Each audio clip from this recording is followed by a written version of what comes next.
போனின் மூலமாக பல இஸ்லாமிய பெண்கள் தன்னுடைய மார்க்கத்தை விட்டு வெளியேறி, அல்லாஹ் மன்னிக்க வேண்டும், மாதந்தோறும் வரக்கூடிய செய்திகள் தான் சொல்றேன், உண்மையான ஒரு சம்பவம்.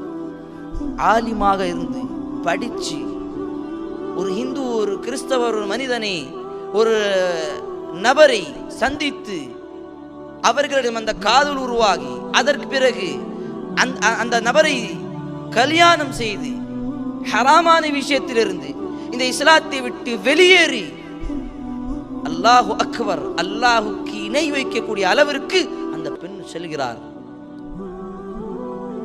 அதுக்கு என்ன காரணம்?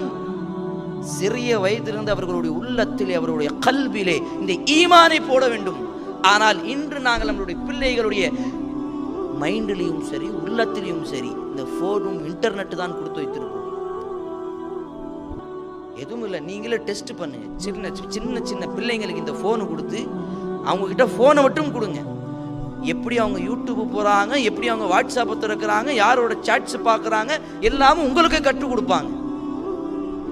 இது உண்மையாக நடக்கக்கூடிய சம்பவம் தான்.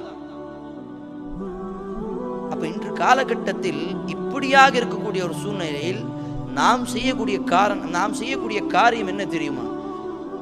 நம்மளுடைய பிள்ளைகளை குர்ஆனோடு, ஹதீஸோடு, இஸ்லாத்தோடு, இந்த மார்க்கத்தோடு, ரசூலுல்லாஹ்வுடைய வாழ்க்கை சீரா சுன்னாவோடு அவர்களை தொடர்பு கொள்ள வேண்டும்.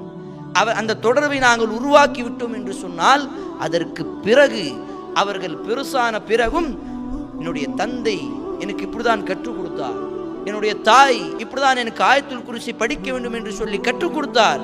அந்த நேரத்தை அவர்கள் அந்த ஒரு துஆவை, அந்த ஒரு வசனத்தை, அந்த ஒரு சூறாவை அவர்கள் மௌத் வரை, தன்னுடைய இறுதி நேரம் வரை அதை படித்துக் கொண்டே இருப்பார்கள். ஏனென்று சொன்னால், பிள்ளைகளுடைய முதல் பள்ளிக்கூடம் என்ன? ஒரு தாயுடைய ஒரு மடி. ஆனால் இன்னைக்கு தாயுடைய மடியில் பிள்ளை இல்லாமல் இன்டர்நெட் தான் வளர்ந்து கொண்டிருக்கிறது. தாயுடைய மடியில் நம்மளுடைய பிள்ளைகளை விட அந்த போன் தான் அதிகமாக வளர்ந்து கொண்டிருக்கிறது. மிகவும் கவலைக்குரிய விஷயம் சகோதரர்களே, பெற்றோர்களே.